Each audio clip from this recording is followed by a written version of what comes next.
Hello दोस्तों, सभी को राधे राधे, सभी को जय श्री कृष्णा। मेरे प्यारे दोस्तों, कैसे हो आप? मुझे उम्मीद है आप सभी बहुत अच्छे होंगे और जोरों शोरों के साथ में अपनी तैयारियां भी कर रहे होंगे। देखिए दोस्तों, आज हम पढ़ेंगे क्लास 12 बायोलॉजी का जो चैप्टर नंबर 4 है, principle of inheritance and variation. उसमें हम एक बहुत इंपॉर्टेंट टॉपिक पढ़ेंगे। देखो, इससे पहले तो मैंने आपको क्या बताया था? सबसे पहले तो मैंने आपको जेनेटिक्स की डेफिनेशन बताई, फिर आपको हेरिडिटी के बारे में बताया जिसको हम इनहेरिटेंस भी कहते हैं, फिर हमने वेरिएशन के बारे में पढ़ा था, फिर मैंने आपको थोड़ा बहुत मेंडल्स के बारे में बताया था और मेंडल के जो पी प्लांट था एक्सपेरिमेंट मटेरियल उसके बारे में हमने पढ़ा। आज हम क्या पढ़ेंगे दोस्तों इस चैप्टर को समझने के लिए कुछ टर्म आती है, कुछ वर्ड आते हैं। तो आज हम पढ़ेंगे जेनेटिक्स टर्मिनोलॉजी के बारे में कि जेनेटिक्स में कुछ टर्म आती है, उस टर्म को अगर आपने समझ लिया ना तो ये चैप्टर आपके लिए बहुत इजी हो जाएगा दोस्तों। तो दोस्तों, फर्स्ट नंबर पर है हमारा जीन। दोस्तों, सबसे जो जेनेटिकल टर्मिनोलॉजी में जो पहला जो वर्ड आता है वो आता है हमारा जीन। तो दोस्तों, ये जीन क्या है? The factor that controls a character is called gene. तो दोस्तों, ऐसे फैक्टर जो किसी कैरेक्टर को कंट्रोल कर सकते हैं ना, उसी को हम जीन कहते हैं।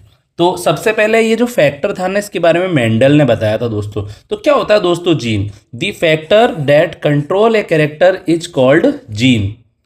तो दोस्तों, हमारी बॉडी के अंदर जो हमारी सेल्स है, जो हमारी सेल है, इस सेल के अंदर आपको पता है ना न्यूक्लियस होता है और न्यूक्लियस के अंदर डीएनए होता है। क्या होता है दोस्तों?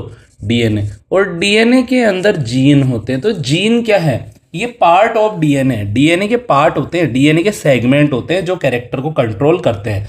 दोस्तों, Johansson gave the name gene.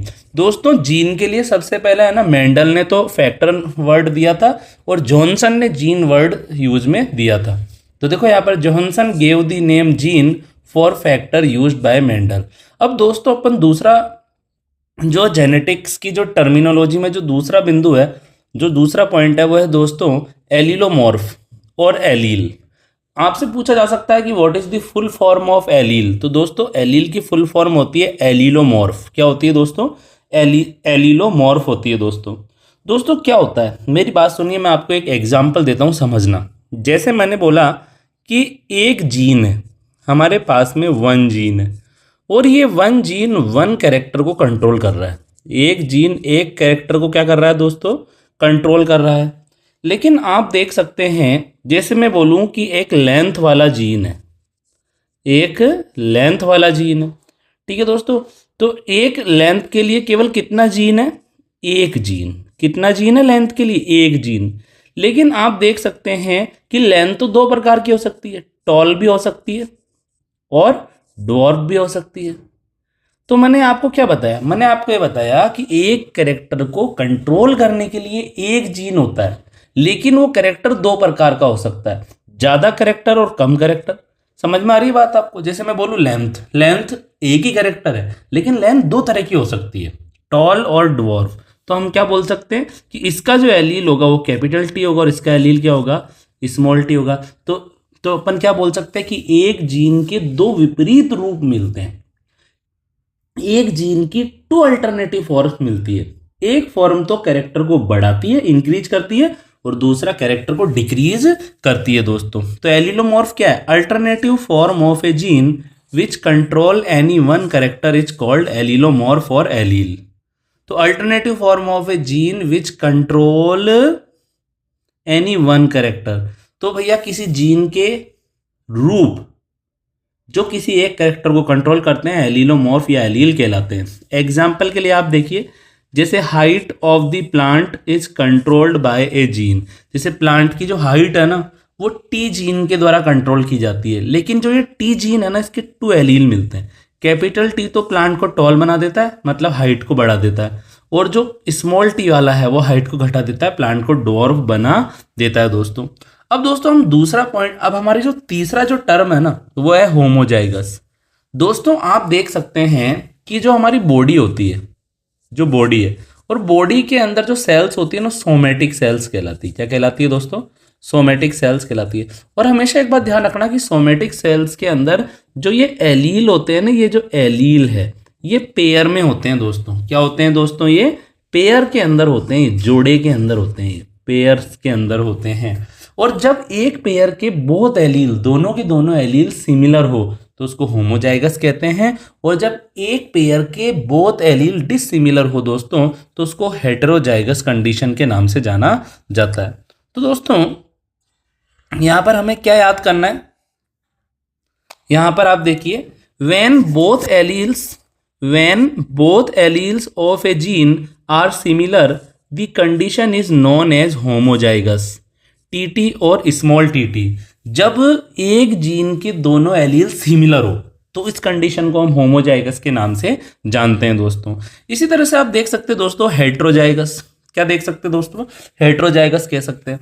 when both allele of a gene are dissimilar, the condition is known as heterozygous।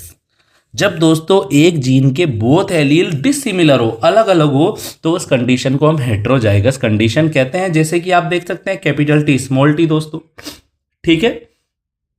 तो ये वाली बात तो आपको समझ में आ गई दोस्तों, ठीक है। अब यहां पर अपन देख लेते हैं फिनोटाइप के बारे में। Phenotype, external appearance of an individual is called phenotype. किसी ऑर्गेनिज्म की एक्सटर्नल अपीयरेंस, मतलब कोई ऑर्गेनिज्म बाहर से कैसा दिखता है, उसे ही उसका फिनोटाइप कहते हैं। जैसे आप देख सकते हैं टॉल प्लांट विच जीनोटाइपिकली में बी होमोजाइगस और हेटेरोजाइगस। जैसे आप देख सकते हैं जो लंबा प्लांट है, टॉल प्लांट है, ठीक है दोस्तों। तो मैंने क्या बताया आपको, external appearance of an organism is known by phenotype, कि कोई प्लांट बाहर से कैसा दिखता है, वो कैरेक्टर जो आपको आंखों से देखने से ही पता लग जाता है। जैसे ये प्लांट लंबा है, ये प्लांट ग्रीन है, ये प्लांट ड्वार्फ है, ये प्लांट टॉल है, इसके फ्लावर का कलर वॉयलेट है, इसके फ्लावर का कलर पिंक है, इसका रेड है, इसका वाइट है, तो देखते ही पता लग रहा है ना। तो ऐसे कैरेक्टर जो हमें देखने से पता लग जाते हैं वो फिनोटाइप कहलाते हैं, ठीक है दोस्तों। एक बात आप ध्यान रखिए, भले जीनोटाइप अलग अलग हो लेकिन फिनोटाइप फिर भी सेम हो सकता है। जैसे आप देख सकते हैं ये एक प्लांट है जिसका जीनोटाइप कैपिटल टी टी है, जबकि ये दूसरा प्लांट है जिसका genotype capital T small T है, लेकिन दोनों का फिनोटाइप सेम है, दोनों ही टॉल है। बस ये है कि दोस्तों ये प्योर टॉल है और ये इनप्योर टॉल है। इसको होमोजाइगस टॉल भी बोल सकते हैं और इसको हेटेरोजाइगस टॉल भी कह सकते हैं दोस्तों जीनोटाइप का मतलब क्या होता है। अब आपसे बोला जा सकता है कि व्हाट इज जीनोटाइप, तो genetic constitution of an individual is called genotype. सबसे पहली बात तो ये इंडिविजुअल क्या होता है दोस्तों, एक स्पीसीज के जो मेंबर्स होते हैं ना उनको इंडिविजुअल कह सकते हैं, या किसी पॉपुलेशन के जो मेंबर है उसको हम इंडिविजुअल कहते हैं। जैसे आप हो गया, मैं हो गया, है ना। तो दोस्तों जीनोटाइप का मतलब क्या होता है, genetic constitution of an organism is known by genotype, कि किसी ऑर्गेनिज्म के अंदर जो जीन का जो संगठन है, मतलब किस तरह के जीन पाए जा रहे हैं, किस तरह के एलील पाए जा रहे हैं, यही उसका जीनोटाइप होता है दोस्तों। जैसे एग्जाम्पल के लिए अपन देख सकते हैं प्योर और होमोजाइगस टॉल का जीनोटाइप ये होगा, और हेटेरोजाइगस टॉल का जीनोटाइप ये होगा।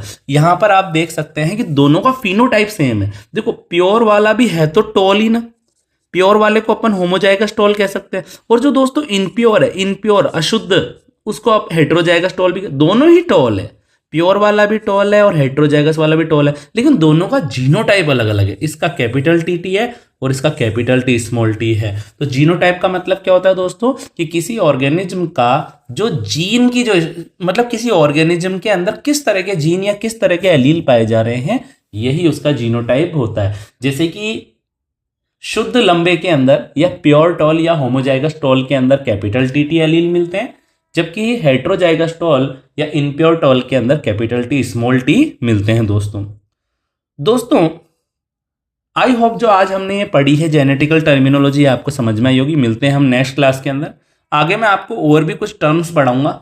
सभी को राधे राधे दोस्तों, सभी को जय श्री कृष्णा। मैं नहीं चाहता कि वीडियो बहुत ज़्यादा लंबा हो जाए क्योंकि फिर मज़ा नहीं आता है, ठीक है ना दोस्तों।